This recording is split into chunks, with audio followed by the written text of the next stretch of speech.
I'm removing so this is a wire harness that comes from inside of the cabin, and this has to, in the manual, this has to be removed. So I'm basically, taking pictures of every connector, removing it.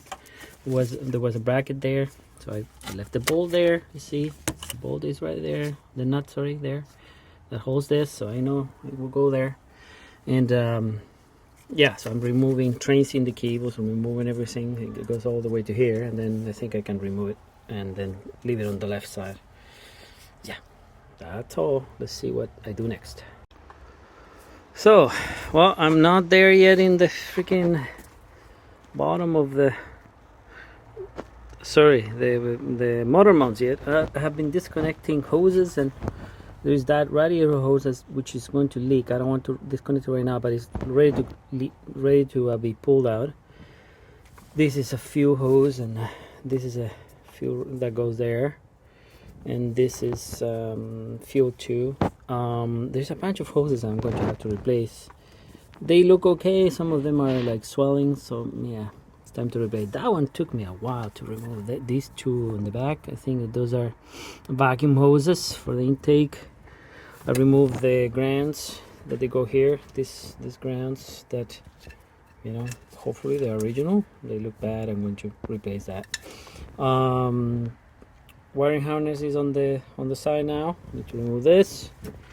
And I think I'm going to be done with all the cabling stuff that is hanging or was connected to the engine. So I will have to do exhaust and motor mounts and transmission, and that will be it basically.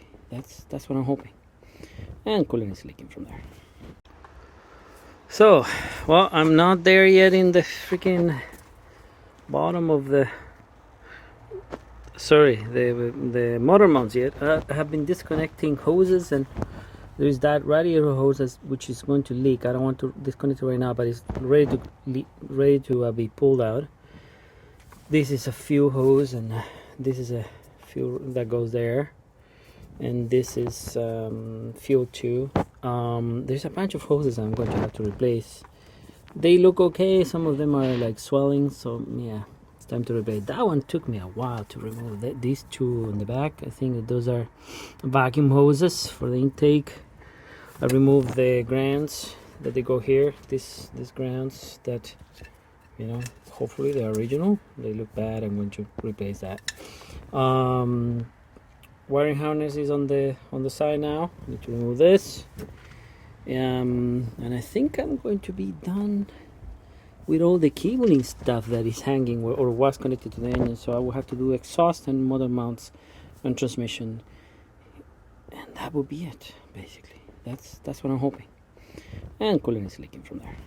Delica is on the ramps. Those ramps, I bought them like 10 years ago, more, 13 years ago, and I have used them quite a lot. I mean, yeah, I even put the bus once on top of those things. They're not rated for that, and yeah, I'm still alive. Of course, I put all the jack stands and that jack, for example, and stuff like that. But I use this jack and the cross member over there to lift it up. I think that's the right place to do it. I was trying to do it from here before, there. That didn't work out, there. So yeah, so it's up. You see, well, the rust. This thing was like, that skid plate was like freaking no rust, and now it's like all surface rust. So that's going to be all black with pore 15 after. I just can't believe how much rust. And this is the problem with this car, is it's just, it's not a C channel, it's not a chassis, so it's like, it's always like this, and then moisture gets in between this seam, and then it eats the metal from the inside. So when I do the treatment, I spray with a gun inside here, so it drips from the seam, and then I put pore 15 on top of it. But it's like, look, it's everywhere. It's like, these things they're not rust proofed, and all the steering stuff is all, yeah, it's pretty crusty down there. You see, this is not that bad, needle scaler, and I can take all that shit out, but still, I mean, Give me a break. Look at that boot. It's new. Look at it. I hate rust. I never bought a car that didn't have rust in my life, which is, pisses me off.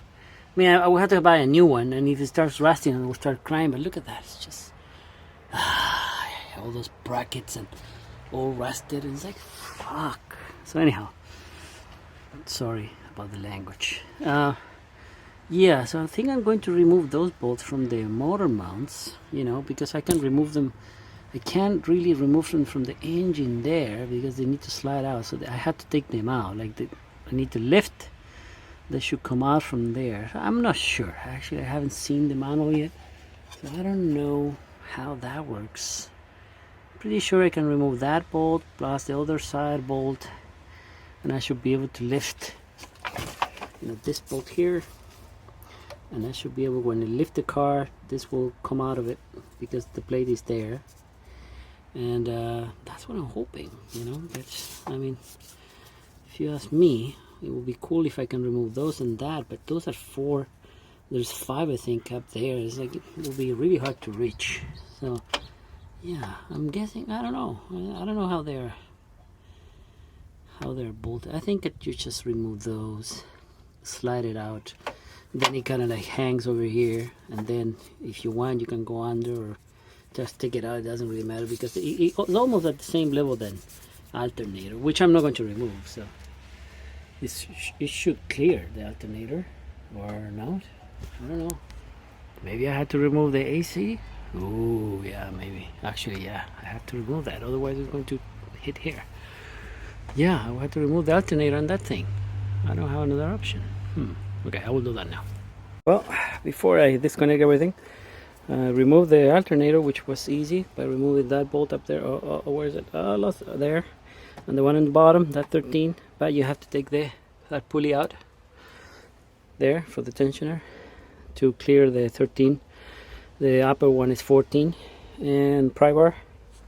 My pry bar is right there, and a little bit of juggling, and it came out. So I'm going to undo those connectors, and I guess that will be easier because that's a cast iron bracket, I think. But that thing is big and heavy. I don't know.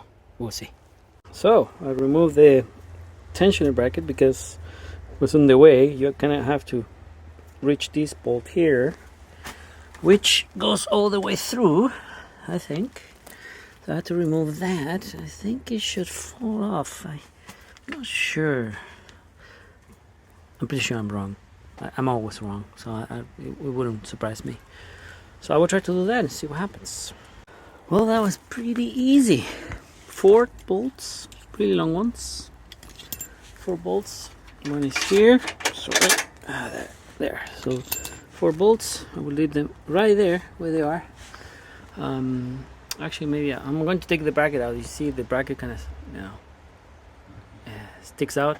So I'm going to remove that bracket really easy. There's a bolt right there, so that's why I couldn't remove the bracket. So I had to remove that, the AC compressor, and then before doing that. So, and now you see, the more I remove stuff, the worse it gets, but the easier, you know, is to reach the motor mounts. So bracket remove is actually held by that bolt there, this 3 in the back, plus that one in the front. That one, so they're all 14. And so yeah, so it took a little bit. I removed 3, and then I was able to like tilt it. But yeah, you can reach them after from the back. I use a very short, you know, extension, very short. And yeah, and you can reach them there. It's not difficult at all. So yeah, now let's go remove and see the tons of space now. So I think we're good. This is good. I think I'm going to remove the oil filter because I might actually break the whole bracket when I remove the engine. I'm not sure. I think I will do it. I don't know. I'm not sure. I don't know. We'll see. But now I think I'm going to reach those 2 bolts for the motor mounts and see what happens. So back at it again. Well, this is a bit difficult. So this is I think this is the back bolt of the starter that holds the starter in place. There was a weird bracket thingy, whatever, cable holder that was bending around that big cable there. has a 14mm, 2 extensions, and I can get to it. It wasn't that tight, but I'm not 100%. I think at that bolt that you see on the top, I think that's the other one that you can reach from the other side. I think, I'm not sure. I'm removing this one because I think I need to remove it anyways, because it's attached to the body of the starter. Sorry about the video quality. It's hard for the camera to focus, but yeah, so that's it. And of course I need to remove the exhaust bolts there. Where are they? They're all the way up there if we follow the exhaust there. Yeah, all the way there. They look pretty rusty. So I have a pneumatic impact wrench,